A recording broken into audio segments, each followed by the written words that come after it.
One, two, three. 456. Now I wait to hear if I can hear any of that come One, back. two, three. 456. Hey, it works.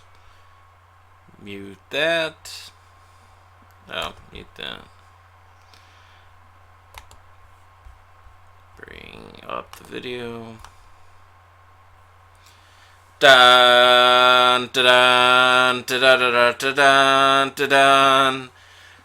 Tim had a wonderful experience not too long ago where he stayed up for 24 hours and ran a very, very successful extra life. I have had fun for 4 of it, knowing that I was not in a physical or mental state to do all 24, but I had fun with my 5 hours of it. Yeah, Tim, how was extra life for you? Extra Life went really great. For those of you who are not familiar with it, it is a charity that's run every year. The beginning part of November, where a group of people get together and pledge to play games for 24 hours. It initially started with some video game players, but they've since expanded and they've adopted tabletop gameplay as well. So role-playing games, card games, and what have you. This year again, we this is our second year doing it under the auspices of the Buffalo Group.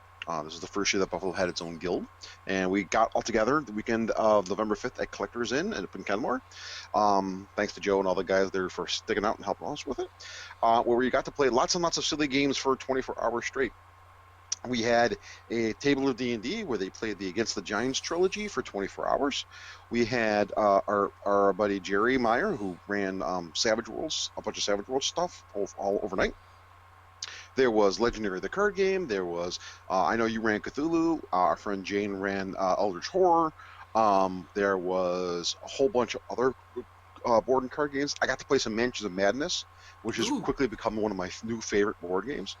And we completely got killed and died and were destroyed, which is the sort of thing that happens in Mansions of Madness. Mm. But it was fantastic. And when the night was over and the dust had cleared, we had raised about $500 for our local charity for Buffalo Women's and Children's Hospital.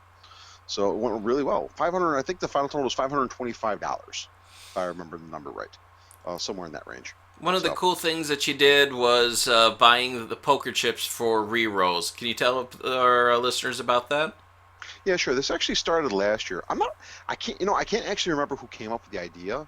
I know that we did it at the Savage Worlds table, and I think either me or Mark said, "Why don't we do it at other tables too?" Or Mark said it first, and I said, "I'm going to do that with the Savage Worlds stuff." I don't remember, but we did it as a promotion this year, and it really worked well. Is that people could pledge so much money while at the event, and for every dollar they spent, we gave them a dollar poker chip, and I have a nice set of Las Vegas chips that I brought with me for this purpose.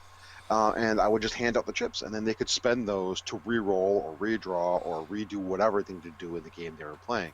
It was very successful, especially for some Mm-hmm. of the role-playing games. The Savage Worlds table bought a lot. The D&D table bought a lot. Um, and that was really a big driver of donations this time around. Um, and so it worked well. Even when I would go around and collect like extra chips from tables, people would like keep throwing money at me. Like, I'll take five more. I'll take 10 more. I'll take this. Like, okay, what am I going to say? No, I'm not going to take your money. Um, so it worked very, very well. It was a little complicated to keep track of it. I'm still not entirely certain who gave me money. So I just kind of counted it all up at the end of the day and made a donation on the Mm-hmm. behalf of everybody. Um, but with those donations, actually, the Buffalo Guild was able to crack their final goal of over $10,000 in donations this year. So that's awesome for the first year of our guild actually being organized. $10,000 donation is a huge help to the group. And I was at another event this past weekend, and I was talking to one of the guys from Ohio who was in Extra Life, and apparently the Buffalo region has our hospital has collected over $25,000 so far this year in Wow. donations for the Extra Life charity. So it has been really successful. And if you're out there and you helped us out or you donated, thank you, thank you, thank you. If you came out and you played a game, thank you, thank you, thank you. Even if it's only for a little while, thank you. You've been a huge help. You're going to make a big difference in the life of a bunch of sick kids, and that's what it's for. It's all about the kids. one of the fun little twists I did doing Cthulhu with the poker chips, and I collected a nice big pile in there, and including a couple tens, was every if you spend one, fine, but you have to make a sanity check first. Yeah, I thought that was a nice twist on it because it gives you that additional challenge too. It's like, do you really want to spend it? Do you really? Are you feeling mad about doing so? Yeah, we were playing with him even in when we played Mansions of Madness, and we still lost. So it wasn't actually all that helpful. But it's Mansions of Madness, and sometimes the game cheats. So, Mm. So, what is the news from our friends at Pinnacle? so it's going to be that holiday time of the year. The summer convention season's kind of winding down. So there's not much in the way of new stuff coming out. Although a lot of the Kickstarter awards are starting to deliver off now. So in the past couple weeks, we've seen the Deadlands Classic 20th anniversary PDFs are starting to make their circulation. We're starting to see the add-ons for that. So if you pledged at a level where you started to get all the old classic books, you've probably already have those. So go check your email and go check your spam folders. Make sure you've got that information. I now have a ton of Deadlands material to play with, which is fantastic. Um, and I just have to read it all. So now I have to find time to actually sit down and read, which is even more of a challenge.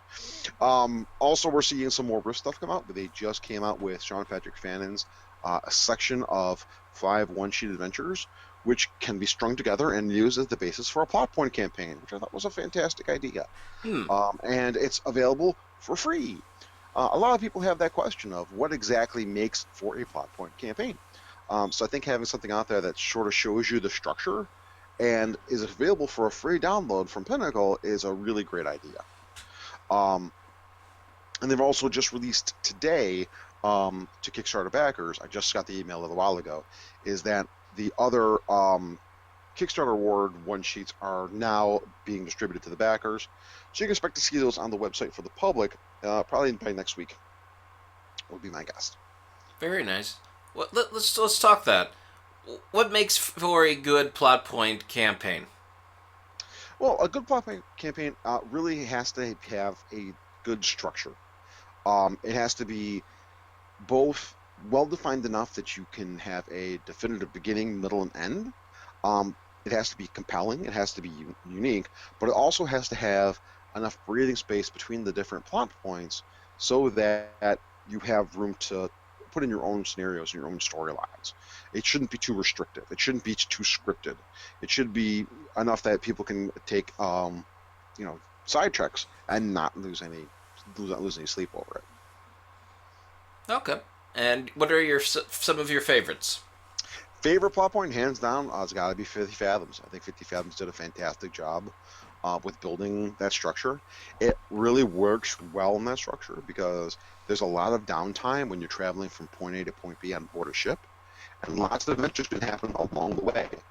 There's lots of time for the players to get involved in side missions, side stories, and there's enough meat in the world, there's enough history that it's easy to kind of pick up and make something happen. I'm gonna interrupt you. You're kind of breaking up. If you could drop off and come back in.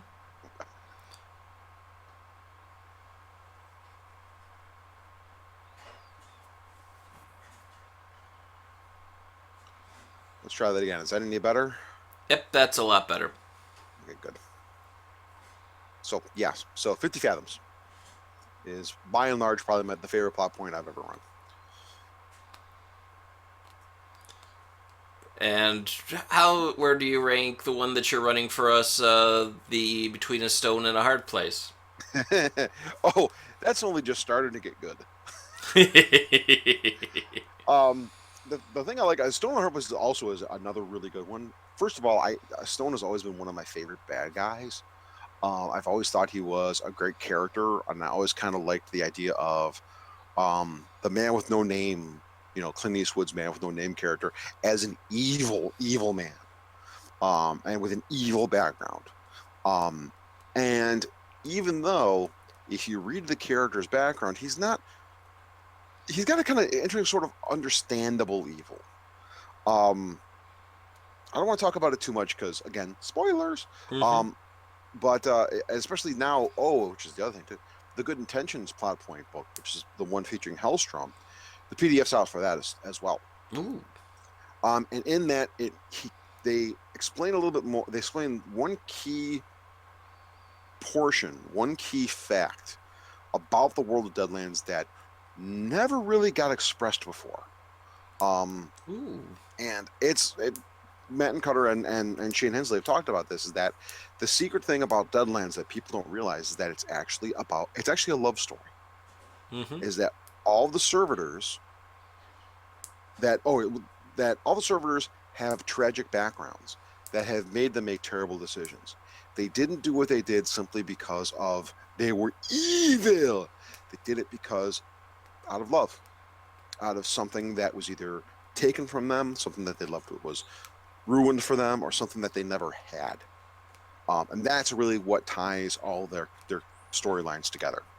So, it's Reverend Graham. It was his love for his fellow man, is that he was willing to do anything, literally anything, to save his people's lives, to save his flock's lives. That Raven's love was, he was in love with a white woman, with a Caucasian woman, and when her love was taken away from him, that's what caused him to want to eventually have revenge on all the white people.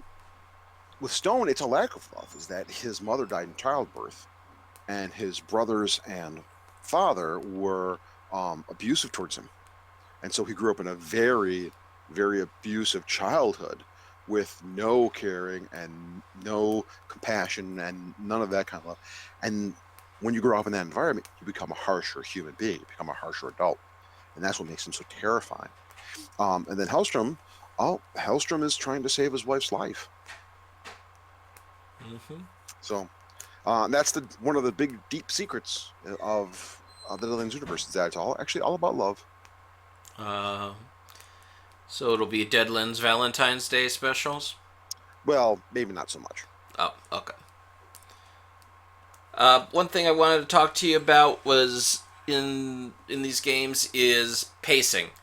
How do you transition scenes through? How do you end scenes? How do you skip ahead? Especially with ETU, where there's so many things like, okay, we're going to skip on over to where you're doing a test, or we're going to skip over to you decided you wanted to go to a party. How loosey goosey do you go into these things, and how do you compare that to comparing editing scenes, as I think of it, in something like Deadlands, where it could be Right. like a dungeon crawl across the wasted west Right. for Hell on Yeah. Earth. Well, exactly. So the difference with like ETU is that the way that it's structured is that there's supposed to be a lot of downtime between scenarios. So if you compare it with like the classic D&D model, where it's all the adventurers, they start in a tavern, they start in a town, they travel to the dungeon. Along the way to the dungeon, they have all these different adventures. They meet all these wandering creatures and so forth. Then they finally get to the dungeon. They spend a lot of time in the dungeon. They fight all these monsters. They rest. They get the big bad guy. They collect the treasure. They take the treasure back down. They shave the treasure. All this stuff happens in a compact, cohesive timeline. There's a little cutting here and there where it's like, okay, you go to sleep and wake up in the morning next day. You go to sleep, but there's kind of the expectation of that long, slow journey that you play through day by day by day. It's very much in keeping with the Tolkien style, Lord of the Rings, The Hobbit Mm-hmm. storylines, where it was In the One Ring, you basically go through one adventure a year. right. Yeah, exactly. But that takes so many days to go through it. But in the fantasy role playing setting, that kind of makes sense because a lot of it has to do with resource and exploration. It doesn't really make sense with a lot of other stuff. For example, like ETU, it's you're playing college kids. You're going to have maybe one or two encounters a semester, over a 3 or 4 month period. So playing it out day by day by day doesn't really give you any kind of interest. So what do? You cut out the boring crap. You cut out the day-to-day homework. You cut out the day you had to go to work, and you only cut to the scenes that are interesting, that have something cool happening, where there's something exciting to talk about. Otherwise, what's the point? You would just lose your players if you went, okay, it's the day one of the semester. What do you do? Well, I wake up. Okay, I take a shower. Okay. No, you cut to the parts that are fun and exciting. Where weirdness starts to happen. Um, Same thing kind of with Deadlands, where in Deadlands it's more of a I like thinking of as traveling by map, Mm. where it's you start with something over here and then you cut to an overlay of the map, and then there's beautiful music of the sound, and then there's a little line that shows you traveling from point A to point B, and you don't really talk about what happens in between. You just do it. You get there, um, and then you can set that up along different sequences to the final plot point of the campaign. When do you break out the random tables or for that are in the book for that, or do you not Usually, worry about it? oh, I usually do. If I'm running on a weekly basis, I'll sometimes will, especially if I've gotten to a point where you need to kind of flesh out the middle points. Going back to the concept of plot points, a plot point usually starts when the characters are novice level, and they may not get to the next plot point until they're supposed to be seasoned. Well, there's 20 experience points to get between that point A and point B, and you may not have enough going on to really cover that ground. So that's a great time to introduce some additional elements, additional short scenarios, um, random encounters, and that sort of thing to kind of give them a little more experience and build them up to the point where the next plot point has to occur. Mm. Um, Other times, it's a really great excuse to do that when not everybody's available. If you've lost, so on occasion, scheduling gets in the way, the rule becomes a problem. You may wind up with a table that has fewer than your total number of players. It's a great time to hit those random encounter tables, see what it turns up, and spin a story about it. It's not that complicated. No, it's not. And so, any other advice that you've learned from your the conventions or ETU, not ETU, Extra Life, Hmm. about Savage Worlds? Any things that Um, come to mind? Not off the top of my head. Like I said, there's some good stuff out there. I think the holiday season is, like I said, it's coming up pretty quick. So if you're looking for good stuff to pick up, now's a good time to make your shopping list and place it in places for people to see, as one might do. I know that our good friends at Dragon Snackings would be absolutely one love to sell you some Savage Worlds books, especially if you come down on Savage Sunday, which is going to be the Sunday after Thanksgiving this year, again. So what do we have going this year? This year, it's going to be a little quiet. I think a lot of people are traveling. It's going to be a holiday weekend, so we don't have a whole ton going on. I know that Ben Bernardo is going to be running another Supers game, um, and it's going to be called the Rise of the Gobbledygooker. It's going to be a bunch of necessary evil supervillains fighting a turkey powered supervillain, which can't hurt. And also, we're going to be seeing a little more Savage Rifts. Very cool. That's another one I'm kind of looking forward to. I was supposed to run last month, but unfortunately, the game master involved was down sick, so he's going to be running it again this month. That's our buddy Jesse. He's going to run that as well. Excellent. Well, thank you for talking with us tonight, Savage Tim. No And problem. you have a wonderful Thanksgiving, and I'll see you at the Deadlands table. You too. We'll see you there. See you there.